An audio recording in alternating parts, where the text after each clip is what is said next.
Assalamualaikum warahmatullahi wabarakatuh. Salam sejahtera untuk kita semua. Kali ini kita berjumpa lagi di ruang bersuara Bicara Desa. Setelah beberapa waktu kita jeda, kali ini kita bisa kembali menghadirkan tamu-tamu istimewa kita yang pastinya akan memberikan beberapa informasi dan pencerahan bagi masyarakat, khususnya masyarakat Sendang Sari. Akan tetapi sebelum kita bincang-bincang dengan tamu kita, saya kepingin membacakan sebuah quote of the day pada kali ini.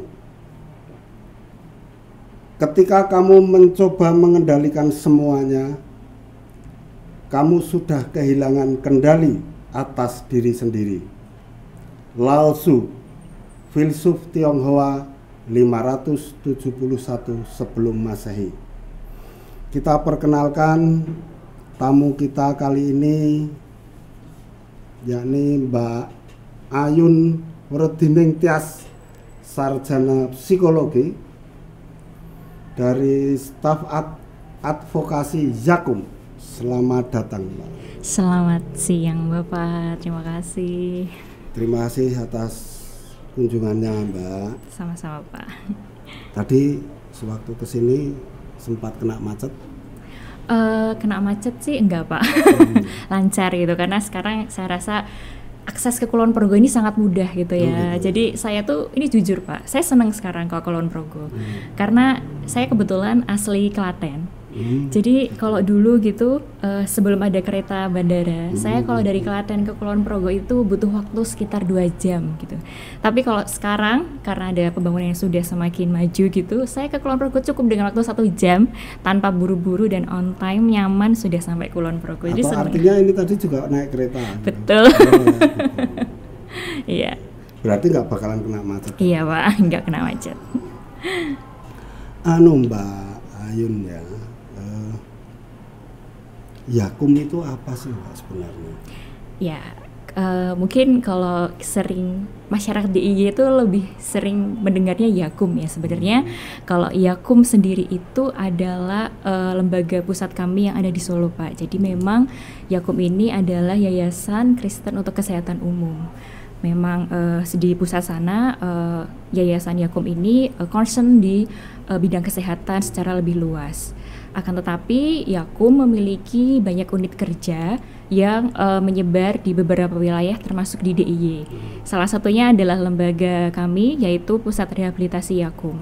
Nah, kalau Pusat Rehabilitasi Yakum sendiri memang concern di kesehatan, akan tetapi lebih spesifik kami concern di isu disabilitas. Jadi kalau dibilang secara khusus ini kami memiliki mandat lembaga gitu, khusus Pusat Rehabilitasi Yakum, untuk memastikan terpenuhinya hak-hak teman-teman disabilitas yang secara holistik gitu dan terintegrasi. Jadi harapannya semua layanan yang ada di masyarakat ini semua dapat terintegrasi untuk teman-teman disabilitas. Begitu Bapak.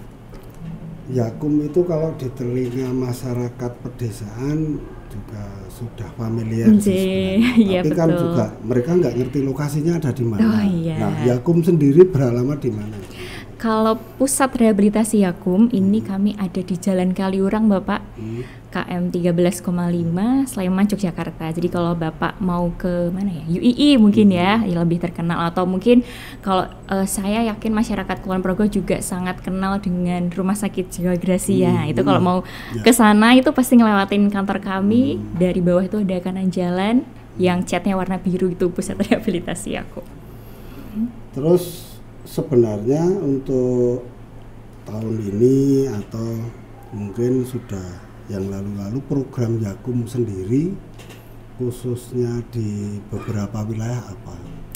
Nah, kalau secara saya mau menyebutkan beberapa ya Pak ya gitu. Di Pusat Rehabilitasi Yakum, kami memang tadi saya menyebutkan concern di isu disabilitas. Maka kami memiliki beberapa program yang memang berupaya untuk memastikan teman-teman disabilitas dengan berbagai jenis disabilitas ini dapat terbantu. Salah satunya kami punya proyek itu yang memang berconcern gitu di alat bantu untuk teman-teman yang mungkin amputi atau mungkin ada kecelakaan lalu kakinya harus mengalami amputasi atau ada situasi-situasi tubuh yang mengakibatkan seseorang menjadi disabilitas fisik. Nah, kami memiliki salah satu proyek yang bekerja untuk pembuatan alat bantu tersebut. Lalu yang selanjutnya kami juga concern juga untuk anak-anak SIPI, Pak. Jadi teman-teman disabilitas ini juga kami coba rangkul dalam proyek pendidikan yang inklusi. Jadi sekarang ini kami boleh sekalian promosi ya, Pak ya. Silakan. Jadi saat ini Pusat Rehabilitasi Yakum juga memiliki semacam daycare gitu atau semacam sekolah gitu untuk anak-anak PAUD atau seusia sebaya PAUD itu untuk bisa belajar di Pusat Rehabilitasi Yakum yang inklusi. Jadi sekolah ini bukan hanya untuk anak-anak dengan disabilitas, tapi anak-anak non disabilitas pun juga bisa bergabung di daycare milik kami, Pak, gitu. Tadi disampaikan ya kalau memastikan beberapa warga khususnya yang disabilitas itu bisa terbantu. Yeah. Terus salah satunya adalah memberikan alat bantu. Nah, ini gratis apa enggak gitu? Kalau terkait dengan itu nanti ada beberapa program, Pak. Jadi memang kami juga bekerja sama dengan pemerintah. Jadi melewat jaminan-jaminan sosial dan jaminan perlindungan yang disediakan oleh pemerintah, kami bekerja sama sehingga teman-teman yang membutuhkan alat bantu ini nanti bisa mendapatkan alat bantu ini secara gratis juga bisa, tapi juga kalau semisal mau melewat jalan yang non jaminan sosial itu juga bisa. Nah, selain itu yang kami juga saat ini sedang kerjakan khususnya di Sendang Sari, Pak, yaitu kami program terkait dengan kesehatan jiwa berbasis masyarakat. Ini adalah salah satu program yang memang saat ini sedang coba kami galakkan. Karena latar belakangnya adalah stigma negatif terkait dengan orang dengan gangguan jiwa ini kan sangat tinggi gitu ya, Pak ya. Banyak orang di luar sana yang masih ketemu orang ODGJ di jalan gitu, wong edan. Nah, dan lebih mirisnya lagi adalah situasi layanan akses yang mungkin belum komprehensif. Belum semua teman-teman ODGJ ini mendapatkan akses kesehatan dan akses layanan sosial ini yang membuat kami bergerak untuk akhirnya melakukan kerja-kerja terkait dengan rehabilitasi berbasis masyarakat. Salah satunya ada di Kulon Progo, yaitu di Sendang Sari. Terus agar masyarakat juga ngerti kan, tadi ada salah satu konsennya di disabilitas fisik, ada alat bantu. Nah, caranya biar bisa mendapatkan pendampingan dari Yakum mungkin bisa dijelaskan? Ya, karena kebetulan saya di bagian kesehatan jiwa, tapi saya akan coba membantu menjelaskan ya Pak yang di bagian alat bantu. Nah, untuk mengakses alat bantu biasanya nanti Bapak Ibu atau mungkin masyarakat yang lain bisa menghubungi langsung ke kantor kami di Pusat Rehabilitasi Yakum. Nanti akan dijelaskan bagaimana alur yang bisa ditempuh Bapak sama Ibu. Bisa melalui pembiayaan mandiri, bisa juga melalui pembiayaan yang disediakan oleh pemerintah yang sudah bekerja sama dengan lembaga kami. Lalu juga nanti mungkin bisa bekerja sama juga dengan stakeholder yang sudah bekerja sama dengan kami.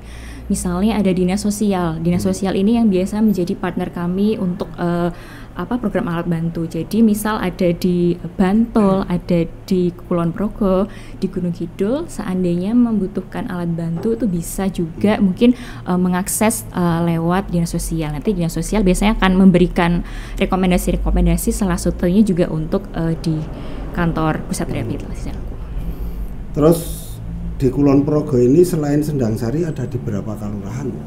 Ya, kebetulan Pusat Rehabilitasi Yakum bekerja di Kulon Progo ini untuk 2 Kapanewon, Pak. Jadi maksud saya adalah kami mengintens di 2 Kapanewon, yaitu di Temon dan juga di Pengasih.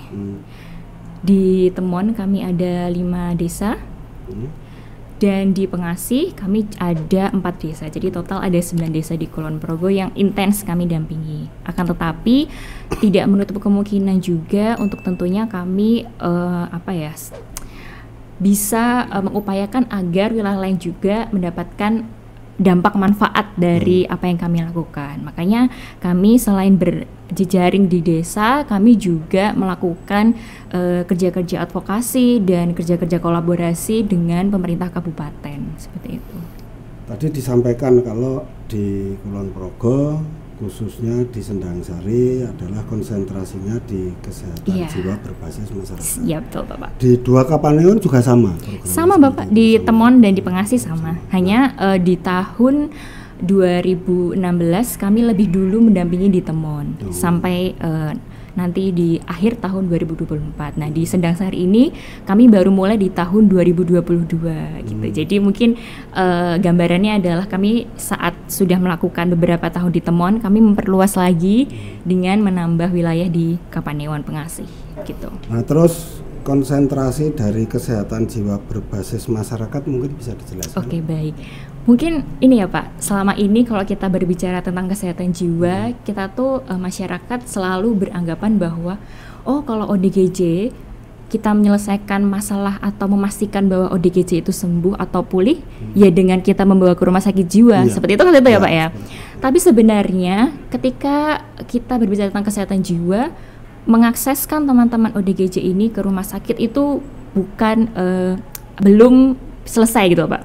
Jadi masih ada langkah lagi yang harus kita persiapkan, yaitu tadi terkait dengan rehabilitasi berbasis masyarakat. Yang intinya adalah di proyek ini kami ingin mengajak seluruh masyarakat termasuk stakeholder di tingkat desa, di tingkat Kapanewon sampai dengan kabupaten untuk bisa berpartisipasi dalam meningkatkan kualitas hidup teman-teman ODGJ. Kami biasanya menyebut teman-teman ODGJ ini bukan ODGJ Pak. Karena kalau ODGJ ini kok sepertinya stigmanya kok masih kental banget ya.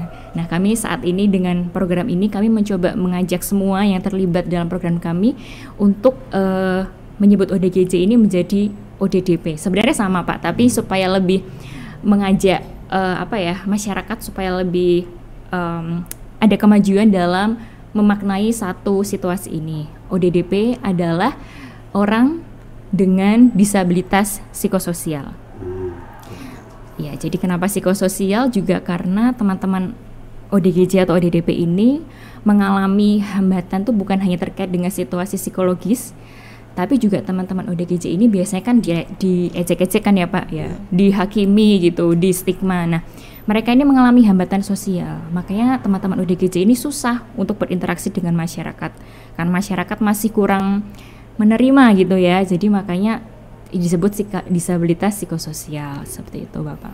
Kalau di Sendangsari dari yang sudah dilakukan, sudah punya data berapa yang mengalami masyarakat yang terkena ODDP? Kalau di Sendangsari itu ada sekitar di atas berapa ya? 10 ya? Di atas 10. Di atas 10 orang dengan gangguan jiwa atau ODDP. Tapi yang saat ini bersama dengan kami yang sudah kami asesmen, yang sudah mulai ikut kegiatan dalam proyek kami ada sekitar 9 orang. Ya. Sudah berapa lama di Sendangsari? Kami dari awal tahun 2022 Pak. Jadi lebih tepatnya itu di sekitar bulan Februari. Jadi sudah berapa tuh? Sudah lebih dari 3 bulan ya. Nah, selama dari tahun 2022 ada 9 warga ini ya yang kira-kira progresnya seperti apa?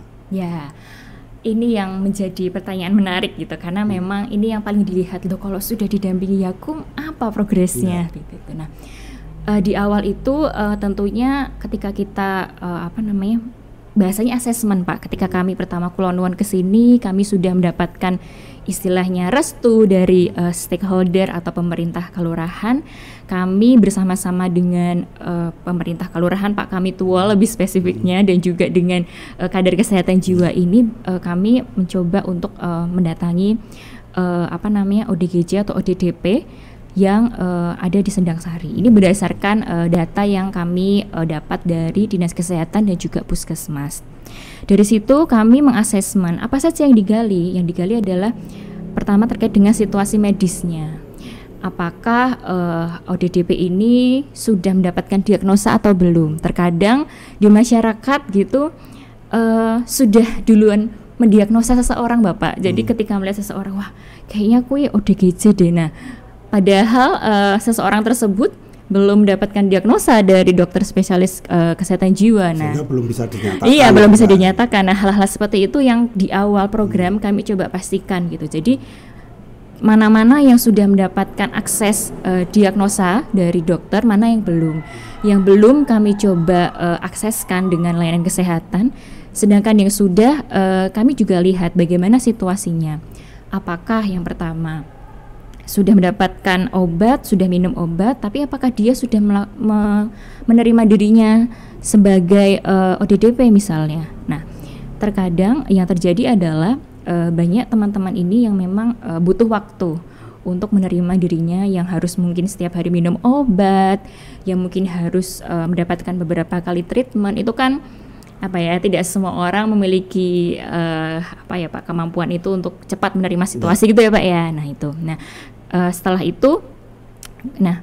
itu kami mencoba untuk juga melakukan edukasi kepada keluarga. Jadi ketika kami berbicara tentang kesehatan jiwa, yang kami dampingi itu bukan hanya ODDP-nya Bapak, tapi juga keluarga. Kami sering menyebutnya caregiver. Jadi orang terdekat yang sehari-hari mendampingi, sehari-hari memastikan bahwa teman-teman ODDP ini minum obat, dapat kontrol setiap bulan di rumah sakit caregiver ini. Jadi kepulihan atau kestabilan ODDP ini bukan hanya bergantung pada ODDP itu saja, tapi juga orang terdekat termasuk masyarakat.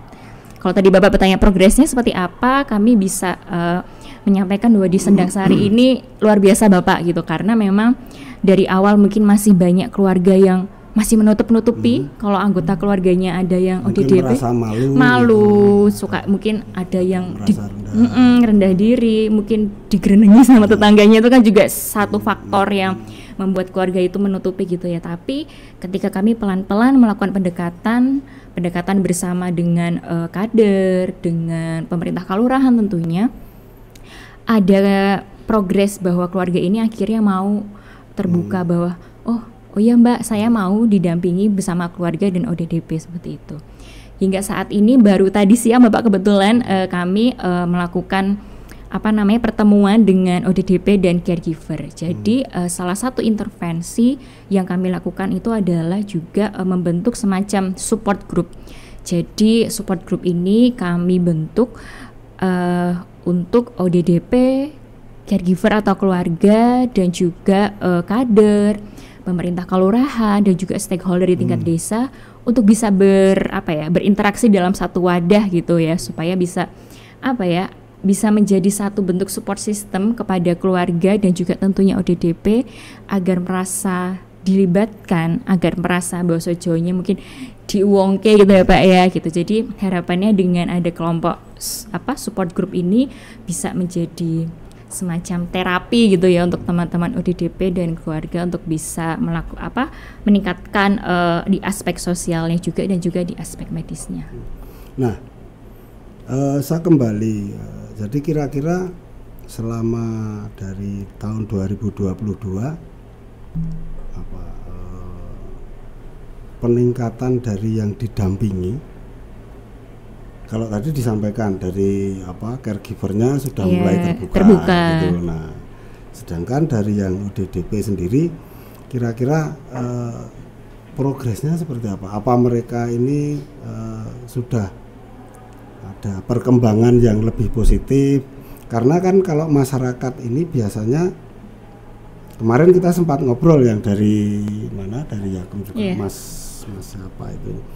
Nah itu kan kita ini bisa sembuh enggak kan kira-kira kayak gitu, meskipun bahasanya jadi beda, ternyata pulih ya betul kan kayak gitu. Nah masyarakat, keluarga itu pemahamannya seperti itu kan gitu. Nah kira-kira mungkin bisa dijelaskan jadi selama mendampingi seperti apa? Ya, Kalau kita melihat progres ODDP, tentunya yang pertama kita berbicara tentang progres tidak bisa disamakan ya Pak, timeline satu orang dengan yang lain. Ada yang mungkin dengan 2 kali kita ajak untuk di kegiatan, sudah mau berkomunikasi, sudah mau berinteraksi dengan orang lain. Tapi juga ada kondisi teman-teman ODDP yang sudah beberapa kali kita temui, tapi mungkin karena tadi situasi masing-masing orang itu berbeda-beda. Ada yang masih stagnan, tapi buat kami mencoba tetap upaya stagnan ini juga kami hargai sebagai sebuah progres maksud kami. Nah, salah satunya adalah ketika teman-teman ODDP ini sudah mau berinteraksi, sudah mau ikut gabung di kelompok SHG yang kami bentuk sebagai support group tadi. Salah satu itu adalah satu indikator yang kami katakan cukup bagus karena dia sudah mau keluar rumah, beraktivitas, ngobrol dengan tetangga dan yang lain. Nah, buat saya itu dan buat kami itu satu progres yang cukup baik gitu. Nah, masyarakat awam ini kan belum ngerti. Jadi kalau ODDP ini sebenarnya penyebabnya apa? Apakah ada faktor genetika ataukah faktor yang lain? Mungkin bisa dijelaskan. Iya. Kalau berbicara terkait dengan orang dengan disabilitas psikososial atau kita mungkin orang awam menyebutnya orang dengan gangguan jiwa, sebenarnya semua orang berpotensi Bapak menjadi. Saya pun mungkin juga akan berpotensi menjadi orang dengan disabilitas psikososial. Faktor genetik gitu mungkin kalau kita berbicara aspek medis, ya ada kontribusi. Akan tetapi mungkin kalau bisa dianalogikan gitu ya, kontribusi genetik itu mungkin hanya bagian kecilnya gitu Pak, tapi sisa yang bagian besar ini adalah faktor-faktor dari luar itu. Misalnya ada trauma masa lalu, ada kekerasan, ada semacam situasi-situasi yang akhirnya membuat seseorang ini tidak bisa melakukan coping stress. Apa ya bahasa coping stress? Tidak bisa melakukan manajemen stres. Ya, manajemen stresnya itu akhirnya tidak bisa membantu dia untuk struggle di situasi itu. Nah, itu yang sebenarnya sangat membuat seseorang tuh berpotensi menjadi tekanan yang betul. Nah, kalau selama mendampingi di Sendangsari, temuannya kira-kira lebih kepada yang mana? Wah, kalau temuan sebenarnya kami sih mencoba menggali itu, tapi sebenarnya itu tadi sih Pak yang kami sampaikan. Kalau genetik ya mungkin ada, cuman hanya sepersekian persen saja, tapi memang yang lebih mendominasi adalah tadi mungkin ada trauma-trauma di masa lalu yang mungkin kami tidak bisa sampaikan di sini ya gitu karena memang terkait dengan privacy. Lalu juga mungkin ada karena kekerasan yang didapat, karena ada lingkungan yang tidak mendukung. Nah, itu sebenarnya yang bukan hanya di Sendangsari, sebenarnya di beberapa wilayah pun kami coba gali itu yang menjadi penyebab paling dominan gitu. Kenapa seseorang menjadi orang dengan disabilitas psikososial? Kalau yang di Sendangsari, pertanyaan saya begini, apakah faktor ekonomi dominan? Karena ada satu hal yang saya pikir, andaikan faktor ekonomi itu dominan, maka hal tersebut menjadi kewajiban pemerintah. Kan ke sana, ideologinya kan harusnya seperti itu. Andaikan faktor yang dominan adalah faktor ekonomi, sehingga bagaimana meningkatkan ekonomi mereka, sehingga faktor-faktor kecuali itu adalah faktor yang lain. Iya. Kira-kira temuannya? Kalau faktor ekonomi saya bisa bilang tidak dominan, tapi mungkin berkontribusi. Tapi saya tidak bisa bilang itu sebagai faktor yang dominan karena sebenarnya tadi itu kembali ke Pak, dukungan sosial. Stigma itu saat ini yang sebenarnya masih menjadi hal yang kita bisa bilang itu nggak selesai gitu dari dulu sampai sekarang. Kita sudah mengupayakan adanya program-program pemerintah yang luar biasa gitu, juga berjejaring dengan lembaga-lembaga non pemerintah upaya masyarakat juga tidak henti-hentinya, akan tetapi memang stigma ini tidak bisa gitu kalau hanya dilakukan oleh satu pihak saja, misal pemerintah. Harus ada kolaborasi dari banyak pihak, termasuk juga dengan masyarakat dan juga sektor-sektor yang lain. Tadi disampaikan ada kader. Ya. Di Sendang Sari ada punya berapa kader yang sudah dilatih? Iya, kalau di Sendang Sari sendiri kami sudah ada sekitar 6 orang kader kesehatan jiwa yang sudah dari awal itu membersamai proses-proses bersama dengan kami Bapak dan kader-kader ini luar biasa saya bisa bilang, karena apa ya, kader ini garda depan, kalau bisa saya bilang ring satu lah gitu, selain ada caregiver gitu. Berbicara tentang kader, kami juga selain bersama dengan kader untuk melakukan pendampingan kepada ODDP, tentunya kami juga melakukan peningkatan kapasitas kepada kader supaya teman-teman kader ini bisa menjalankan peran kadernya dengan baik gitu. Ketika teman-teman kader ini bertemu dengan keluarga yang sulit untuk penerimaan, bertemu dengan ODDP yang mungkin dengan situasi tertentu, nah kader ini kami bekali dengan beberapa informasi dan skill gitu ya Pak, untuk harus kemana, harus ngapain, harus bagaimana ketika menghadapi situasi-situasi tertentu. Termasuk ketika kader mengalami hambatan, mengalami tantangan gitu. Saya secara personal gitu merasa kayak sebenarnya kader bukan hanya kader kesehatan jiwa ya Pak gitu. Kader itu kader kesehatan, kader posyandu, kader Pak Jumante gitu ya kalau di desa. Ini adalah person-person yang luar biasa gitu. Ini kan kerja-kerja volunteer gitu ya, kerja-kerja yang mungkin sebenarnya kalau saya pun harus menjadi kader itu kayaknya berat banget gitu, tapi bisa kerja relawan. Iya gitu, berat sekali. Seragamnya nih banyak ya Pak ya, nggak hanya kader kesehatan, tapi mungkin kalau pas COVID itu ada kader Satgas COVID atau apa. Saya rasa kita perlu mengapresiasi dan memberi banyak kalau bisa kasih banyak penghargaan dan apresiasi luar biasa gitu pada kader, karena kalau di sektor kesehatan gitu tanpa kader kok rasanya pincang gitu loh kita ngomongin program kesehatan gitu. Jadi mungkin itu tadi kader bisa kami katakan adalah partner luar biasa juga dalam program-program kesehatan, bukan hanya dalam kesehatan jiwa seperti itu. Nah, sekarang sudah ada 6 orang kader. Di Sendang Sari ada 10 pedukuhan. Oke. Tadi ada 9 orang ODDP gitu. Nah, kalau sekarang ini mungkin masih mendapatkan pendampingan dari Yakum. Iya. Pertanyaan saya, andaikan pendampingan dari Yakum ini selesai, apakah 6 orang kader ini menurut penilaian Yakum sudah siap untuk menindaklanjuti atau memfollow up program yang diberikan oleh Yakum? Maksudnya kapasitas mereka itu sudah memadai. Ya, kalau kita berbicara kapasitas ibu-ibu dan bapak-bapak kader ini sebenarnya kan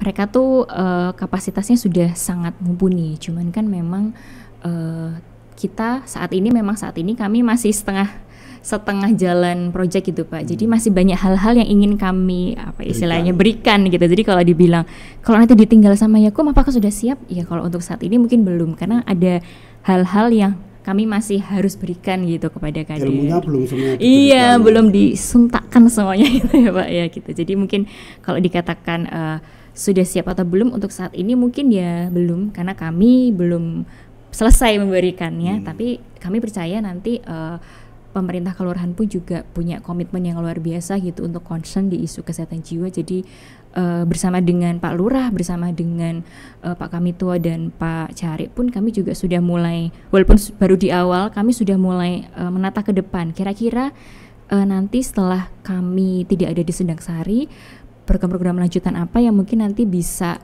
melanjutkan apa yang sudah kami kerjakan untuk bisa sustain tetap ada di Sendang Sari, seperti itu. Tapi ada rencana dari Yakum memang mencurahkan semua ilmunya? Ya, kami sudah semacam punya program. Atau tidak bisa semua gitu?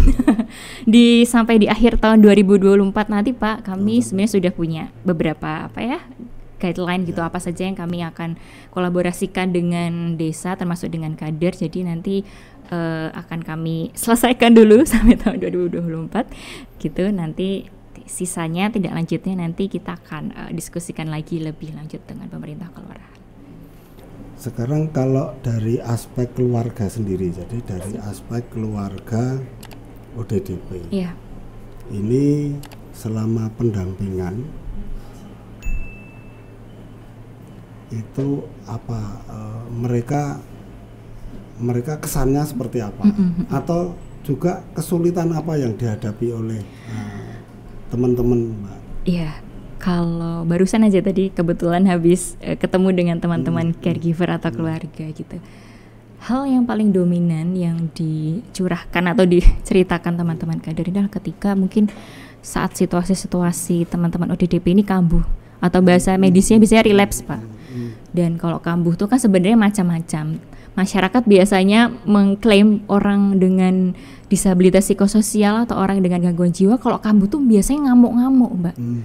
Padahal sebenarnya tidak semua ODDP atau ODGJ itu kalau relapse tuh ngamuk.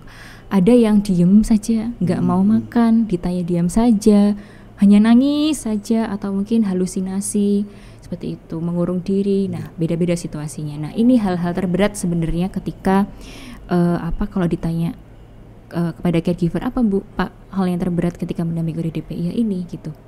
Yang kedua, yang terberat adalah ketika caregiver ini adalah orang yang sudah lanjut usia, Pak. Jadi misal sudah sepuh, sudah di angka usia 60 tahun ke atas. Kekhawatiran-kekhawatiran yang dihadapi para caregiver ini adalah, Mbak, engko piye nek aku wis ra ono, nek aku wis dipundhut Gusti, engko anakku karo sapa? Kan sing biasane nyediain obat, yang biasane nganter kontrol, kuwi kan aku sing iso menerima anakku keadaan kayak gitu ya, cuman aku. Engko nek aku wis sedo apa aku wis meninggal, sapa sing gelem ngerawat anakku? Itu adalah dua hal yang paling sering kalau saya, selain di Kulon Progo ya, di Sleman dan juga di Gunung Kidul, karena itu juga wilayah intervensi kami, itu yang paling saya sering dengar kalau saya tanya apa yang menjadi tantangan atau kekhawatiran Bapak Ibu saat menjadi caregiver. Terus kalau dengan masyarakat sendiri, tadi sudah dengan ODDP-nya, sudah dengan keluarganya, sudah dengan kader. Nah, sudah pernah melakukan program apa dengan masyarakat? Paling tidak kan akhirnya lingkungan juga perlu mengetahui bagaimana mereka harus bersikap, bagaimana mereka harus menghadapi tetangga atau keluarga gitu. Sudah pernah belum? Kalau secara spesifik di Sendang Sari mungkin kami bukan yang secara langsung action mengumpulkan banyak orang secara luas tuh enggak, Pak, tapi kami mencoba untuk melibatkan misal Pak Duko, ada kelompok PKK, ada kelompok-kelompok remaja, kelompok-kelompok pemuda gitu, untuk bisa menjadi motor menyampaikan informasi terkait dengan kesehatan jiwa kepada kelompok-kelompok yang mereka terlibat gitu. Misal Pak Duko, ketika Pak Duko bisa menyampaikan informasi terkait dengan kesehatan jiwa di kumpulan apa sih Pak Duko ya, atau di kumpulan RT RW, itu kan sebenarnya hal yang bisa lebih luas lagi gitu loh didengarnya kayak gitu. Itu sudah kami lakukan, dan kami juga melakukan kampanye-kampanye baik itu di sekolah, di universitas, dan juga di wilayah lain yang lebih luas terkait dengan kesehatan jiwa ini. Harapannya kampanye ini bisa berkontribusi ya Pak untuk tadi saya bilang menurunkan stigma negatif terhadap kesehatan jiwa gitu, supaya orang lebih melek lagi tuh bahwa kesehatan jiwa ini tuh bukan hal yang harus kita dipandang negatif, dan bukan hanya yang menjadi tugasnya sektor kesehatan, tapi semua sektor masyarakat tanpa terkecuali juga bisa punya peran dalam berpartisipasi dalam kesehatan jiwa. Kalau dari ODDP sendiri itu yang saya ketahui ya, sebatas yang saya ketahui kan biasanya mereka punya ketergantungan terhadap obat, kan kira-kira seperti itu, sehingga kalau sudah minum obat ya mungkin stabil gitu, tapi hanya akan berlangsung sekian jam gitu. Tapi begitu reaksinya sudah sekian jam ini harus diminum lagi. Nah, sebenarnya dari tim advokasi Yakum sendiri, tahap akhir terhadap ODDP ini sebenarnya apa? Apakah tetap obat ataukah sebenarnya ada tahap yang paling terakhir selain obat? Jadi kalau kita berbicara ODDP atau ODGJ dengan obat di kesehatan jiwa, obat ini kita sebut adalah alat bantunya teman-teman ODGJ Pak atau ODDP. Kalau mungkin disabilitas fisik kan ada alat bantunya kursi roda, ada apa Pak, krek atau kruk itu. Nah, teman-teman ODDP ini alat bantunya ya obat ini. Jadi memang obat ini tidak bisa dilepaskan begitu saja dari teman-teman ODDP. Hanya kadang nanti ketika teman-teman ODDP ini sudah pulih, sudah mulai tingkat kambuhnya itu rendah, biasanya dokter akan menurunkan dosisnya. Tetap minum obat tapi biasanya dinaik turunkan itu loh sesuai dengan situasi. Jadi bisa saja saat ini mungkin si A gitu ya, sudah minum obat dengan dosis 80% gitu. Ternyata dievaluasi kestabilannya dia ternyata baik dalam beberapa bulan. Nah, nanti biasanya dokter akan melakukan evaluasi dan juga observasi dan melakukan biasanya kalau memungkinkan akan menurunkan dosis. Tapi akan tetap minum obat karena obat adalah alat bantu dari disabilitas psikososial. Lalu yang selanjutnya, kalau tadi Bapak bertanya bagaimana proses advokasinya, apakah hanya akan berhenti di obat? Tentu tidak. Harapannya teman-teman ODGJ ini juga dapat tersistem juga, terintegrasi dalam sistem masyarakat. Tadi saya bilang teman-teman ODGJ ini banyak yang masih belum punya peran di masyarakat. Sekedar ikut kumpulan aja kadang masyarakat masih ngapain sih dadak ngajak wong ODGJ ya. Kadang kan masih hal-hal kayak gitu masih kita sering dengar ya Pak. Nah, salah satu upaya yang kami ingin dorong itu adalah teman-teman ODDP ini bisa terlibat di masyarakat, bisa berinteraksi, bisa berkontribusi sama seperti kita orang bukan disabilitas psikososial. Yang selanjutnya, harapan yang selanjutnya adalah kami juga mendorong untuk teman-teman ini juga bisa mendapatkan haknya seperti kita, hak untuk mendapatkan informasi, hak untuk mengakses pendidikan, bisa sekolah sampai di tingkat universitas, lalu juga bisa bekerja.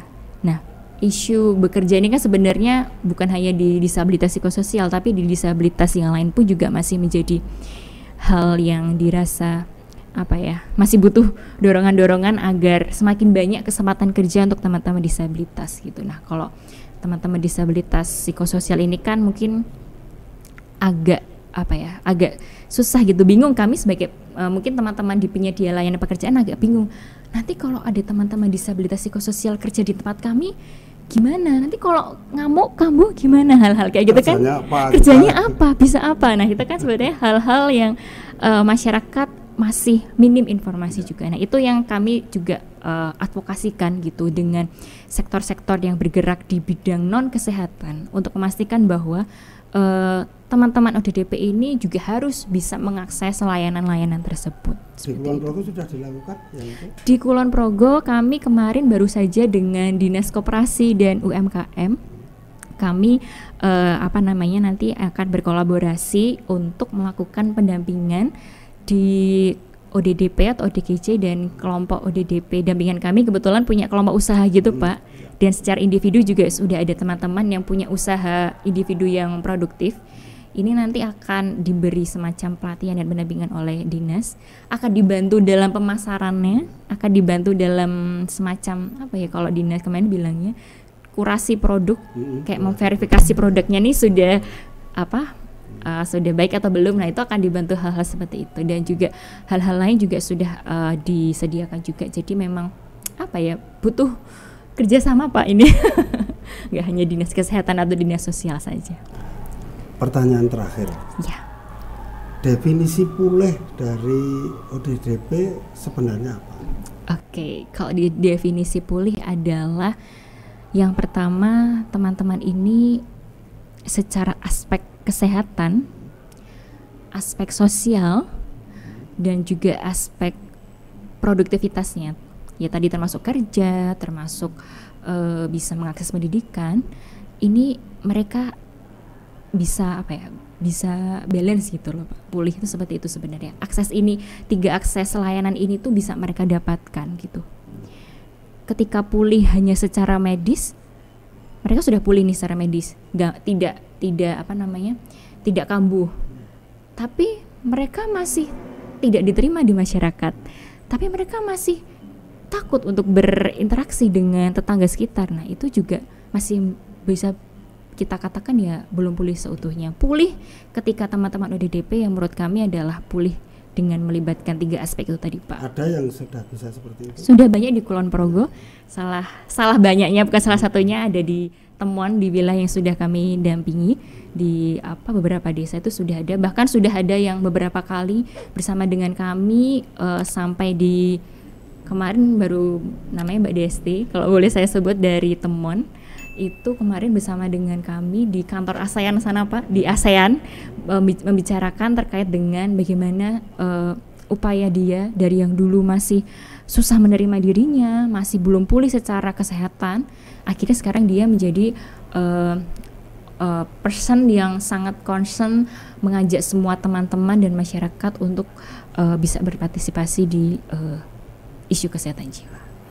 Oke, Mbak Ayun, terima kasih beberapa informasi yang sudah diberikan. Yeah. Saya yakin informasi dari Mbak Ayun sangat bermanfaat. Yeah. Paling tidak masyarakat Sendang Sari itu akan mengetahui. Nah, betul. Terakhir 2 menit untuk closing statement. Oke. Kami persilahkan Mbak Ayun.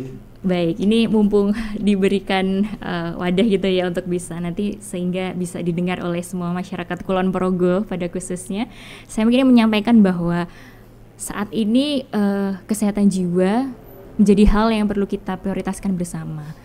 Kenapa bisa kita bilang seperti itu? Karena ketika berbicara kesehatan jiwa itu bukan satu hal yang berdiri sendiri.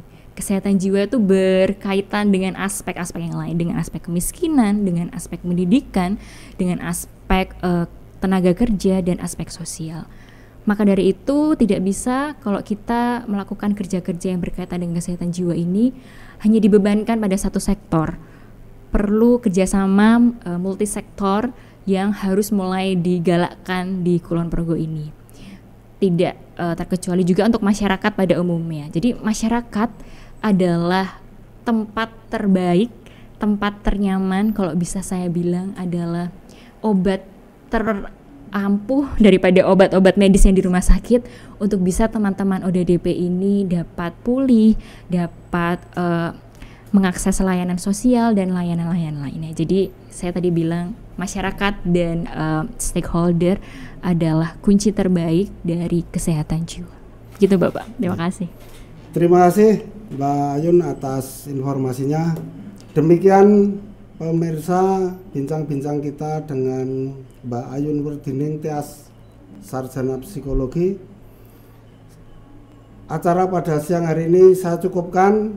Sekali lagi saya Bisma Barata. Assalamualaikum warahmatullahi wabarakatuh.